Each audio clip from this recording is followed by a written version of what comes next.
Hey guys, so this is just a tutorial real quick on how to create a classroom in Google Classroom. So you will go right over here to your Google Apps after signing in. And Classroom is typically right here, but we are already in there. So once you are in Google Classroom, you will go to this plus sign right here to create or join a class. We're going to create a class.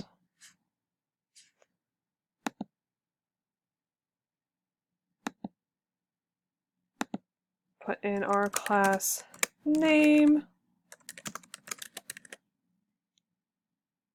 And you can also add in a section, subject, and room.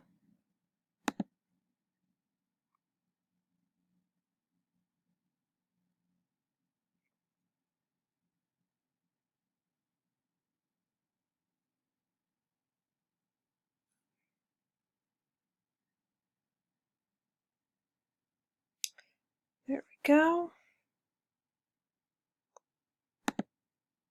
Okay, and this will be your classroom. And you can customize it, select a theme, upload a photo, and this right here will be your class code. And that is what you'll share with students or whoever uses this classroom. And that is it.